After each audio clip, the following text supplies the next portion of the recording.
morning, John. It's Sunday. So we talked about doing a Vlogbrothers type thing, and you know what? I get pretty bored on my commutes to work. Hope you don't mind I'm not looking at the camera very often, but I am driving. But, yeah, so decided it might be about time to start doing something along these lines. You know, give me something to while away the time during the commute down to Eugene. So, it is, in fact, Sunday, and today I'd like to talk about an article that I read this morning. If you follow me on Facebook, which I believe you do, John, but just in case, if you have me on Facebook, you'll note that I posted a link to it, and I kind of ranted against it a little bit there. But basically what the article is saying is that there's a new technology that has come out which has basically increased the capability of small cameras, specifically like small cameras built into cell phones, which I'm recording this on, to focus better. And specifically, the focus is now capable of reaching out and providing a crisp picture at 500 meters, 1,650 feet, or almost a third of a mile, according to the article. Their emphasis, not mine. And they are saying that the capability to do that is going to be a DSLR killer. Now, I just don't see that. It's a cool technology, don't get me wrong. But, here's the thing. Basically, cameras they're a body to do three things. One, they need to gather light. Two, they need to focus that light to give it to a sensor. And then three, that sensor of whatever form, be it film or digital, needs to capture that light and hold it in a way which is repeatable. Now, the thing is, this technology seems like it's going to increase number two without touching number one or number three. So, basically, if you look at a camera built into a phone or even just a small point and shoot, you'll note that the lenses are much smaller than the lens on a big DSLR. And that's by necessity. I mean, you just can't cram a physically bigger lens onto a physically smaller body. Well, now, the problem is that then you run into another physical constraint, which is a physically smaller lens cannot gather as much light as a physically larger lens. And wow, I'm seriously about to get hit. Apparently this Kia right there is in a real hurry. It's always nice when people decide that the safety of other people on the road is less important than their desire to sleep in a little bit. Anyway, so physically speaking, the capability of a phone camera to gather light is never going to be equivalent to the capability of a SLR, a big camera. So they can't touch that.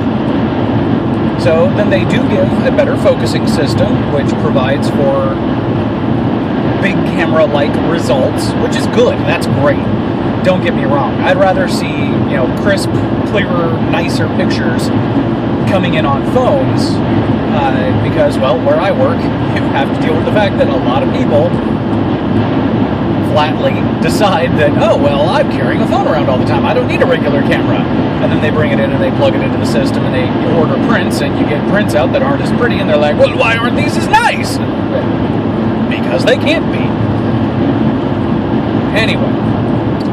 So, finally, you have the capturing technology. Now, not to get ultra technical on it, but the sensor in a small camera, like a phone, is roughly the size of your thumbnail-ish, maybe even a little bit smaller.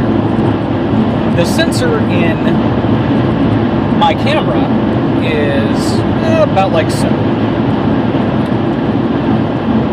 Now, the size of that, you'll know that it's not that many more megapixels. I mean, an iPhone 5 has like 8 or 10 megapixels.